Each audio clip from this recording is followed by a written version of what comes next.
الحمد لله وكفى وسلام على سيد الرسل وخاتم الأنبياء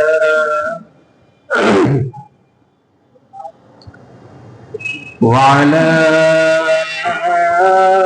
آله وأصحابه الهدى. يا رب صل وسلم دائما أبدا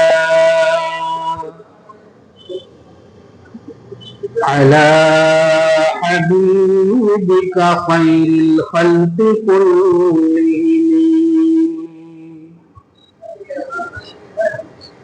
قال الله تبارك وتعالى في القرآن الكريم: أعوذ بالله من الشيطان الرجيم. بسم الله الرحمن الرحيم.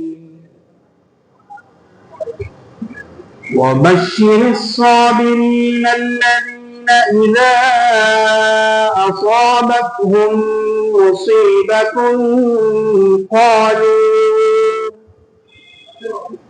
قالوا إنا لله وإنا إليه راجعون.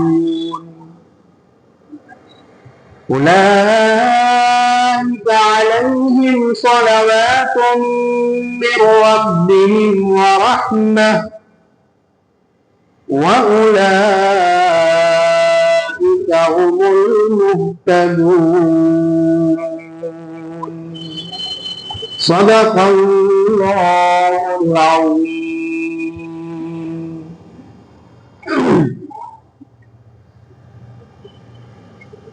برادران محترم، سامعین مکرم، حاضرین مجلس، طلباء دین، مدرسہ حاضہ، اساتذہ کرام و جملہ کارکنان، پردہ نشین خواتین اسلام اور میرے برادران وطن، آپ سبوں کو السلام علیکم ورحمۃ اللہ وبرکاتہ۔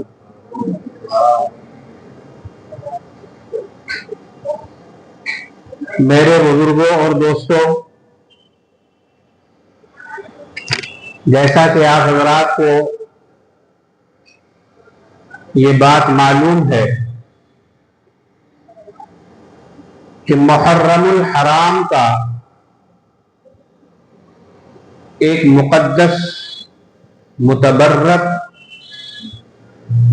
مہینہ ہم لوگوں پر سایہ پگن ہوا ہے، اور جس کا احترام، جس کا اکرام، جس کی عزت و توقیر ہم مسلمانوں پر لازم و ضروری ہے۔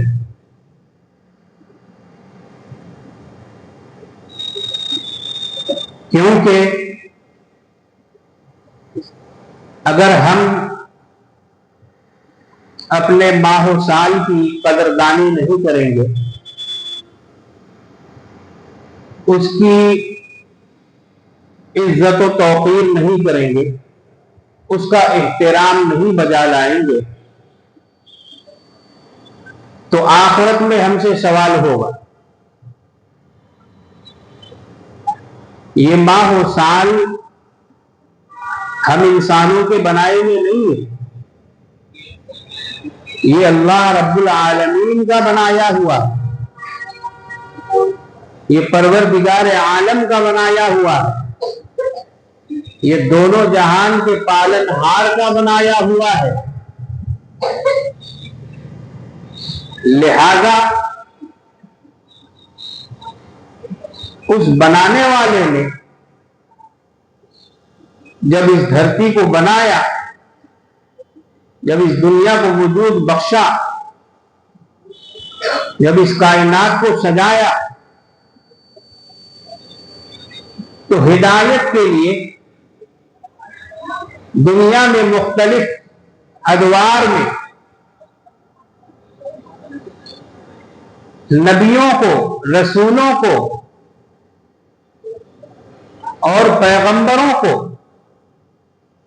ارسال بھی فرمایا، یوں ہی چھوڑ نہیں دیا۔ دنیا بنا کر، دنیا کو بسا کر، دنیا کو سجا کر یوں ہی چھوڑ نہیں دیا، بلکہ ایک ضابطۂ حیات، ایک منشور، ایک دستور دے کر روانہ فرمایا کہ میرے بندو، دنیا تو میں نے تیرے لیے بنا دی، دنیا تو میں نے تیرے لیے سجا دی، دنیا تو میں نے تیرے لیے بسا دی، لیکن اس دھرتی پر، اس دنیا میں تجھے رہنا کیسے ہے، تجھے چلنا پھرنا کیسے ہے، تجھے کھانا پینا کیسے ہے، تجھے رہنا کیسے ہے، تجھے ایک دوسرے کے ساتھ معاملات کیسے کرنا ہے، گفتگو کیسے کرنی ہے، بھائی چارگی کیسے بنانی ہے، آپس میں کس طرح سے شیر و شکم ہو کر رہنا ہے، شیر و شکر ہو کر رہنا ہے، اور ایک دوسرے کے ساتھ کس طرح سے اچھا برتاؤ کرنا ہے۔ یہ بات اللہ تبارک و تعالی نے اپنے پیغمبروں کو سکھا کر بھیجا، انہیں سمجھا کر بھیجا، انہیں بتا کر بھیجا، انہیں ہدایت والی کتاب دے کر بھیجا۔ ان تمام کتابوں میں جو سب سے افضل کتاب ہے، توریت کے بعد، زبور کے بعد، انجیل کے بعد جو سب سے آخری کتاب اللہ تبارک و تعالی نے دنیا میں نازل فرمایا، اس کتاب کو قرآن مجید، قرآن حکیم کہتے ہیں۔ یہ بات ہمیں بھی معلوم ہے، یہ بات آپ کو بھی معلوم ہے، یہ بات پوری دنیا جانتی ہے کہ قرآن کریم کسے کہتے ہیں۔ یہی سب سے افضل کتاب ہے، یہی سب سے اعلیٰ کتاب ہے، یہی جنت میں لے جانے والی کتاب ہے، یہی جنت کی دہلیز تک پہنچانے والی کتاب۔ جس کتاب پر ہمارا ایمان ہے، جس کتاب پر ہمارا یقین ہے، جس کتاب پر ہمارا عقیدہ ہے، وہ یہی قرآن کریم ہے، فرقان حمید ہے۔ میرے دوستو، یہ کتاب اللہ تبارک و تعالی نے اپنے سب سے پیارے پیغمبر، فخر رسول، تاجدار مدینہ، شافع کوثر، شافع محشر، ساقی کوثر، جناب حضرت محمد مصطفیٰ صلی اللہ تعالی علیہ وسلم کو دے کر روانہ فرمایا۔ آپ نے اس کی تبلیغ فرمائی، آپ نے اس کی اشاعت فرمائی، آپ کے پاس لے کر آئے اللہ تبارک و تعالی کی طرف سے حضرت جبریل امین علیہ السلام۔ حضرت جبریل لے کر آئے اس کتاب کو، اور غار حرا میں سب سے پہلی وحی نازل ہوئی، اور وحی کا سلسلہ کس بات سے شروع ہوا؟ علم سے شروع ہوا، پڑھائی سے شروع ہوا، وگیان سے شروع ہوا۔ اللہ نے فرمایا اقرا۔ جبریل علیہ السلام نے اللہ کی بات دہرائی، آپ کے سامنے یہ بات رکھی، اے محمد صلی اللہ تعالی علیہ وسلم، آپ پڑھیے، اقرا،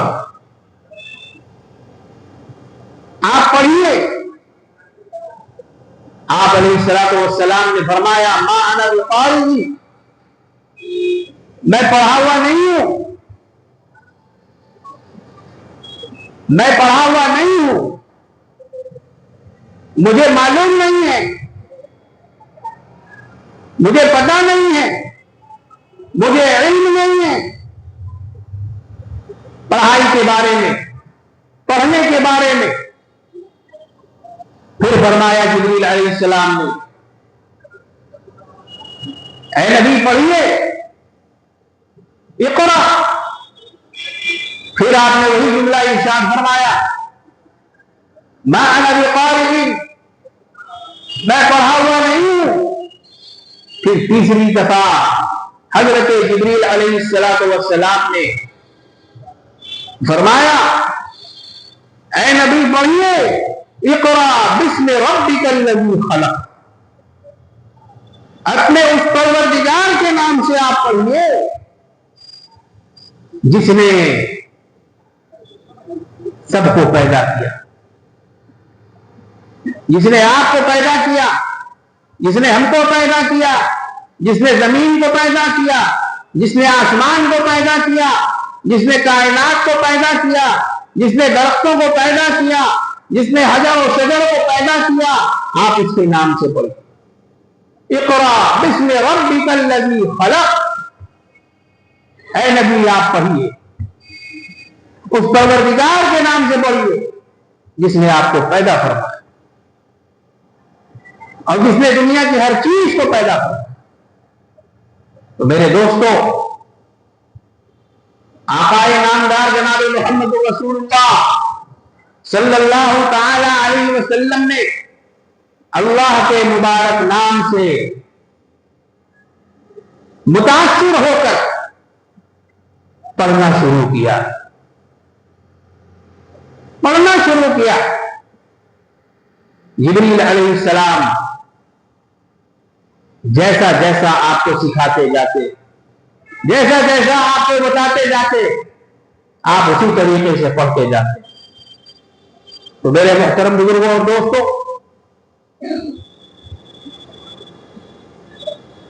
اس سلسلے کو اور آگے بڑھایا گیا، مزید اس کو دراز کیا گیا، وحی اترتی گئی، اور ایک وقت ایسا آیا کہ آپ کو اللہ تعالی کی طرف سے حکم ملا کہ اے نبی اب علی الاعلان رسالت کا کام شروع کر دیجیے، علی الاعلان شروع کر دیجیے، اب کھل کر میدان میں آ جائیے، اب گھبرانے کی بات نہیں ہے، اب پیچھے ہٹنے کی بات نہیں ہے، اب چھپ کر عبادت کرنے کی بات نہیں ہے، کھل کر عبادت کیجیے، کھل کر عبادت کیجیے۔ اللہ نے قرآن میں فرمایا، وَأَنذِرْ عَشِيرَتَكَ الْأَقْرَبِينَ، اے نبی، اے پیغمبر، اے محمد مصطفیٰ، اپنے قریب والوں کو ڈرائیے، اپنے رشتہ داروں کو ڈرائیے، اپنے گھر والوں کو ڈرائیے، مکے والوں کو ڈرائیے، قریش والوں کو ڈرائیے، اور انہیں سمجھائیے، بتائیے، سکھائیے، انہیں کہیے کہ اللہ ایک ہے اور میں اس کا رسول ہوں، اللہ کے سوا اور کوئی اللہ نہیں ہے، خدا کے سوا اور کوئی خدا نہیں ہے، اس کردگار کے سوا اور کوئی کردگار نہیں ہے، کوئی پروردگار نہیں ہے، کوئی پالنہار نہیں ہے، بس وہی ایک پروردگار ہے جو تمام اور ساری دنیا کو پال رہا، ساری دنیا کو پال رہا۔ کون کب جیے گا، کون کب مرے گا، کون کیا کھائے گا، کون کب کھائے گا، کون کب سوئے گا، کون کب کس کے ساتھ کیا معاملہ پیش آئے گا، کیا کسی بھی انسان کو، آدمی کو معلوم ہے؟ کسی کو بھی پتا ہے؟ کسی کے پاس بھی اس کا ڈیٹا ہے؟ کسی کے پاس نہیں ہے۔ اللہ فرماتا ان اللہ یرزق من یشاء بغیر حساب، اللہ جسے چاہتا ہے بغیر حساب سے رزق دیتا ہے، جسے چاہتا ہے روزی پہنچاتا ہے، جسے چاہتا ہے کھلاتا ہے، جسے چاہتا ہے پلاتا ہے، جسے چاہتا ہے جلاتا ہے۔ کس کی موت کب آئے گی کسی کو نہیں پتا۔ ابھی دیکھیے پڑوسی ملک میں کیا حادثہ پیش آیا، کیا حادثہ پیش آیا، اور کتنا بڑا حادثہ پیش آیا۔ جو لوگ اخبار اور رسائل میں پڑھتے ہیں یا موبائل میں نیوز خبریں دیکھتے ہیں ان کو معلوم ہوگا، ایک خاندان کے 21 افراد لقمہ اجل بن گئے، 21 افراد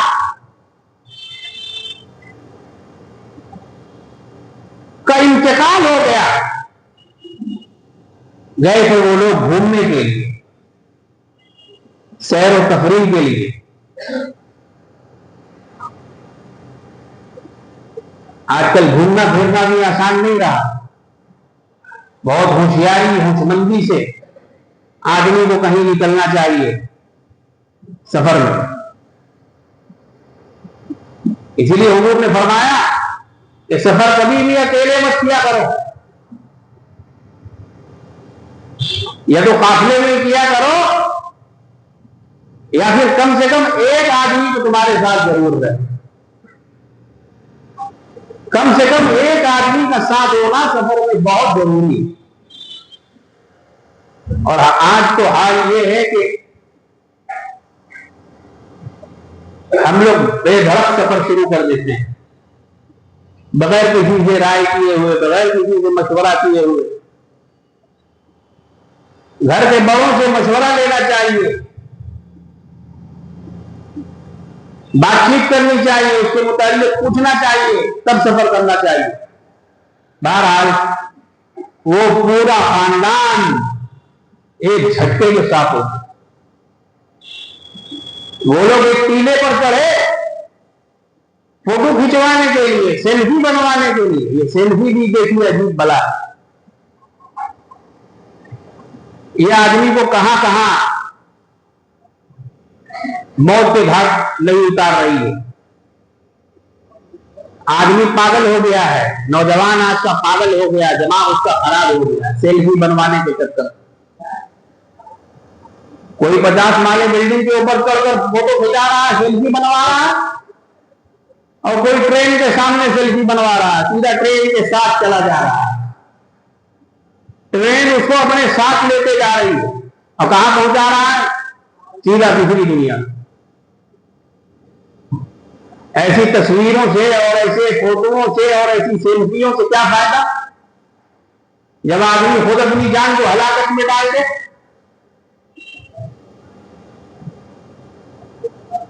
ایسا کام اگر جو کرے گا وہ اپنے آپ کو ہلاکت میں ڈالے۔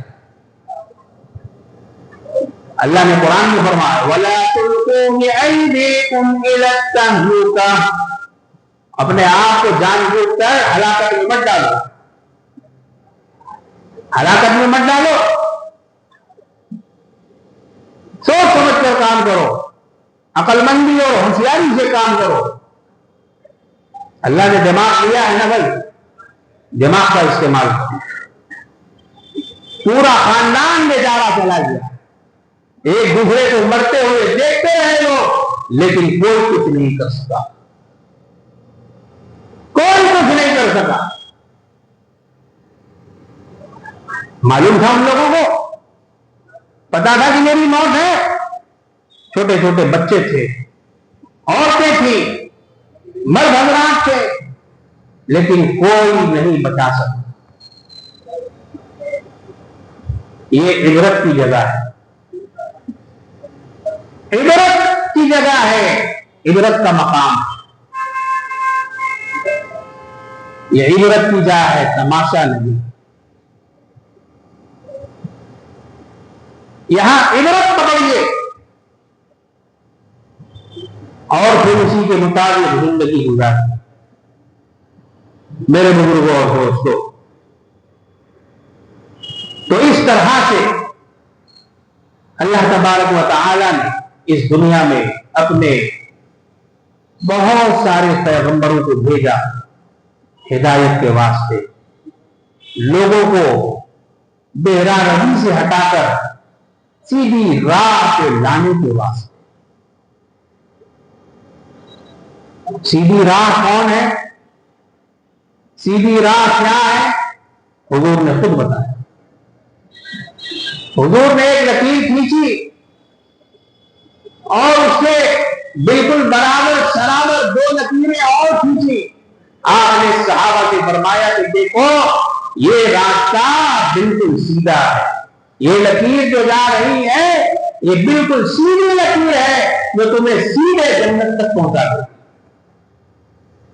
اس دائیں بائیں والے راستے کے چکر میں مت پڑنا، بلکہ سیدھے جانے والے راستے کی طرف جانا تو تم جنت کی طرف پہنچ جاؤ۔ تو یہ محرم الحرام کا مہینہ ہے، اس مہینے کی بہت ہی عظمت و بزرگی ہے، لیکن ہم لوگوں نے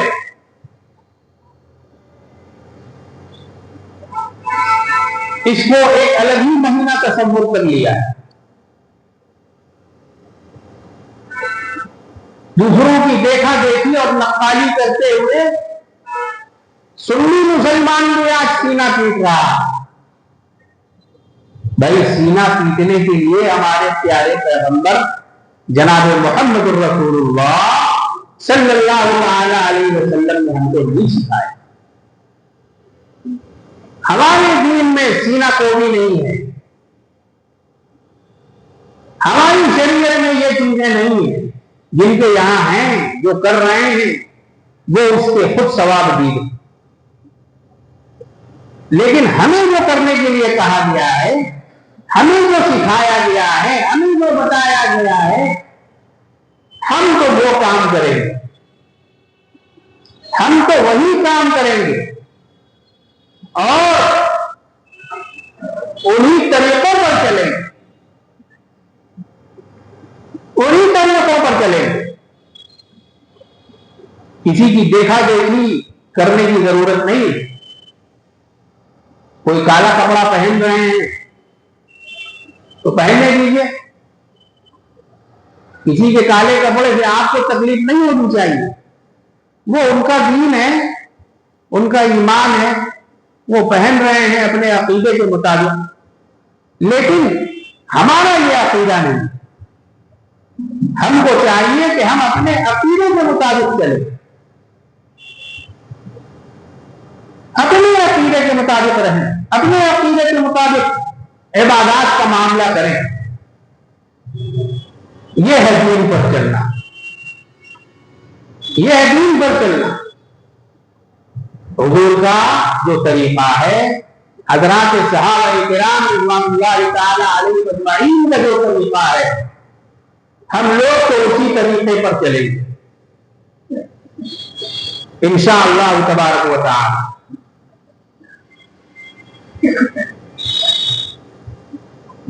محرم کو نبوست کا مہینہ نہیں سمجھنا چاہیے،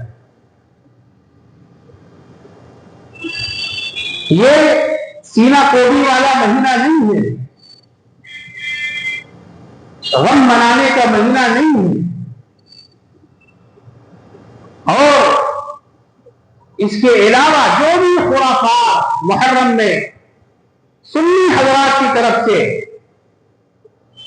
ہوتے ہیں، ان خرافات کو بالکل بالائے طاق رکھ دینا چاہیے۔ سنی علماء کو چاہیے کہ وہ نوجوان نسلوں کی حفاظت کا بیڑا اٹھائیں اور ان لوگوں کو بتائیں، سمجھائیں اور ان لوگوں کو سکھائیں۔ اسلام میں ماتم نوحہ بالکل منع ہے، بالکل ممنوع ہے۔ 3 دن سے زیادہ سوگ نہیں، 3 دن سے زیادہ نہیں۔ اور اگر کوئی بیوہ ہے جس کا شوہر مر گیا اس کے لیے عدت ہے. سوگ تو کسی مرنے والے کے لیے صرف 3 دن، اس سے زیادہ سوگ منانے کی اجازت نہیں ہے. واویلا کرنا، گلے پھاڑ کر چیخنا، چلانا، رونا، یہ سب بالکل منع ہے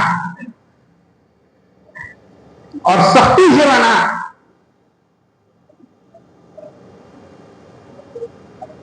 حضور کے زمانے میں، صحابہ کے زمانے میں اس طرح کے کام بالکل نہیں ہوا کرتے. کتنے شہید ہونے والے شہید ہوئے، کتنے جام شہادت نوش کرنے والوں نے جام شہادت نوش کی، لیکن کہیں کوئی چیخ و پکار نہیں، کہیں کوئی آہ و بکا نہیں، کہیں سینہ کوڑی نہیں، کہیں ماتم نہیں، کہیں مرثیہ نہیں. آپ نے کیا سکھایا؟ صبر کرنا سکھایا، صبر کرنا سکھایا. اللہ نے قرآن کریم میں فرمایا یا ایھا الذین آمنوا استعینوا بالصبر والصلاۃ. اے ایمان والو،